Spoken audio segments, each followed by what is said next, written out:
Pessoal, aqui é Matheus Wolff do canal Repórter Matheus Wolff e hoje vou falar sobre a final da Copa do Brasil, as duas maiores torcidas envolvidas, Flamengo num lado, Corinthians no outro, treinados um por Dorival Júnior, outro por Vitor Pereira.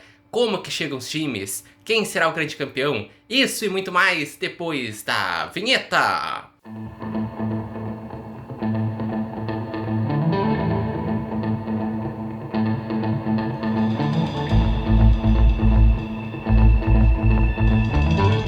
Muito bem, pessoal. Seguinte, o Flamengo chega como o grande favorito. Chega como não só o favorito na Copa do Brasil, como também na Libertadores. Porque é o grande time do Brasil, muito bem treinado por Dorival Júnior, que pegou um trabalho que estava bagunçado do Paulo Souza e organizou e formou não só um time, como um time e mais um time de opções no banco de reservas. Por isso, o Flamengo chega tão forte assim. E na campanha da Copa do Brasil teve como grande destaque o Arrascaeta, que foi decisivo nas oitavas de final contra o Atlético Mineiro, que foi a fase mais difícil até aqui, porque naquela fase tinha perdido por 2-1 em Minas Gerais, mas na volta fez toda uma mobilização, onde os torcedores gritaram: "Isso aqui vai virar um inferno", e acabou ganhando por 2-0 e se classificando, com o Arrascaeta sendo decisivo no jogo de volta. Depois teve as quartas de final, jogos dificílimos contra o experiente Filipão, contra um time que mescla experiência e também juventude, que é o Atlético Paranaense. Na ida, 0-0 no Maracanã, mas com o Flamengo sendo muito melhor.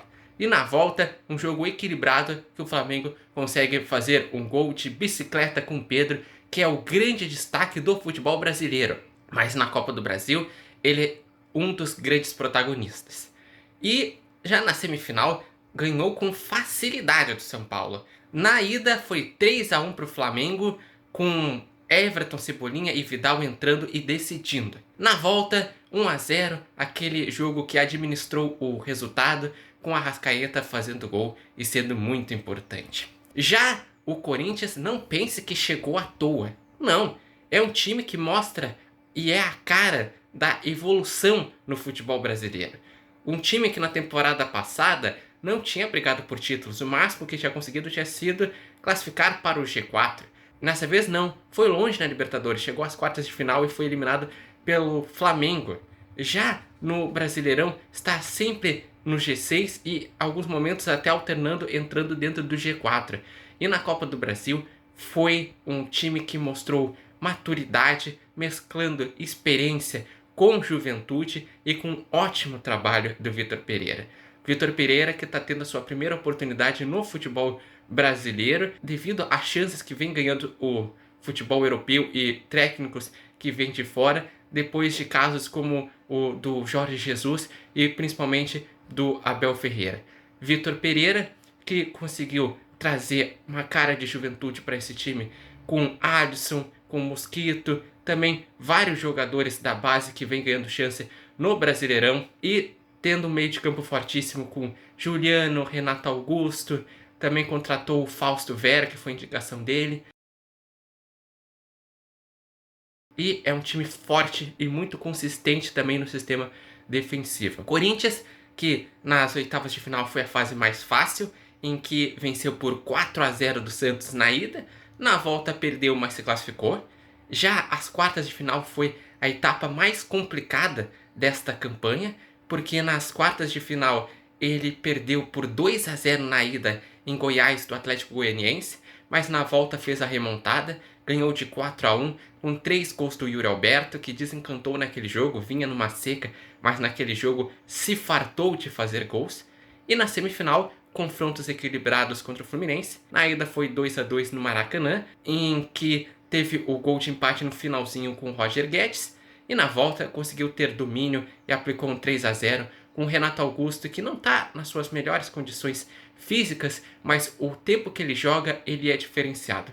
E foi assim nesta fase, na semifinal, no jogo de volta. Já que eu já destaquei um pouco sobre os jogadores, vamos falar os times dos finalistas? Muito bem, começando com o Flamengo malvadão, que tem o Santos no gol, uma contratação para essa temporada que está sanando as dificuldades que o Flamengo enfrentou com os goleiros nas últimas temporadas. Mateuzinho na lateral direita, veio da base, mais um dos grandes jogadores que o Flamengo formou. Na zaga, Davi Luiz e Léo Pereira, contratações das últimas temporadas e que acertaram essa zaga do Flamengo. Felipe Luiz, que é um dos remanescentes daquele time campeão em 2019. No meio de campo, João Gomes, formado na base do Flamengo, que ajuda a cartear as jogadas. Thiago Maia, uma das contratações nas últimas temporadas e que está dando muito certo, ajudando muito na saída de bola. E o Quarteto Fantástico, não aquele Quarteto Fantástico da Marvel, mas o Quarteto Fantástico do Flamengo, com Everton Ribeiro e Arrascaeta, que são importantíssimos nesse meio de campo. Everton Ribeiro, que está até antes de 2019, ele chegou por volta de 2017, e o Arrascaeta, que chegou em 2019. Gabigol, que em outras temporadas era decisivo com gols, nessa é com assistências, e abrindo protagonismo para o Pedro brilhar, que é o grande nome dessa temporada e que também é um dos protagonistas da Copa do Brasil, faz gol de tudo que é jeito e merece não só ser convocado para esses amistosos antes da Copa, como quem sabe também ir para a Copa do Mundo. Já o Corinthians do Vitor Ferreira é o seguinte: Cássio, o ídolo da Fiel, que está desde 2012 e fazendo mais uma grande temporada. Na lateral direita, Fagner, também ídolo do Corinthians, e mostrando porque atualmente, se não é o melhor lateral direito do futebol brasileiro, com certeza está nesta lista. Na zaga do Corinthians, Gil e Balbuena. Como é consistente o sistema defensivo do Corinthians, que ainda tem no banco um Bruno Mendes, que na temporada passada estava no Internacional, e também tem um Raul Gustavo. Então é muito forte esse Corinthians. Na lateral esquerda, Fábio Santos, outro jogador experiente que tem feito bons jogos, que também sabe cobrar pênaltis. No meio de campo do Corinthians, o Duqueiroz, uma das grandes revelações do futebol brasileiro. Tem o Fausto Vera, que foi uma indicação do Vitor Pereira e que se tornou uma peça importante, mas às vezes começa o Fausto Vera e às vezes começa Renato Augusto e Juliano junto com o Duqueiroz. Renato Augusto e Juliano, que tem muita qualidade. No ataque tem o Mosquito, mas às vezes também joga o Watson. Tem o Roger Guedes, que tem muita qualidade, chegou na temporada passada. E o Yuri Alberto, que foi a contratação dessa temporada, que até gerou uma polêmica porque se esperava que ele ia ir para o Internacional, mas no final das contas acabou optando para ir no Corinthians. E é um time fortíssimo, consistente. E seguinte, os confrontos recentes entre Corinthians e Flamengo apontam também um favoritismo para o Flamengo, porque nos últimos 12 jogos, o Corinthians ganhou apenas um, que foi no primeiro turno desse Brasileirão, que venceu por 1-0 na Arena Corinthians. Mas as últimas vezes que esses times se enfrentaram na Copa do Brasil foi em 2018, uma semifinal, e naquela oportunidade quem passou foi o Corinthians. E como o Corinthians evoluiu ao longo da temporada, acredito que não vai ser essa moleza para o Flamengo. Até porque é um clássico nacional, é duas grandes equipes, e eu imagino que na Arena Corinthians o Corinthians vai se impor, consiga impor intensidade e com isso quem sabe até saia com um bom resultado, mas no Maracanã o Flamengo vai conseguir se impor e com isso ser campeão da Copa do Brasil. Mas se vocês concordam, discordam com essas minhas sugestões na Copa do Brasil, deixem aqui no link da descrição quem vocês acham que vai ser o campeão, como chegam os dois times, quem é o destaque dos dois times, quem é o nome dessa Copa do Brasil. Isso e muito mais deixem lá nas minhas redes sociais, podem sempre comentando, dando dicas, o que estão achando desse novo formato de vídeo.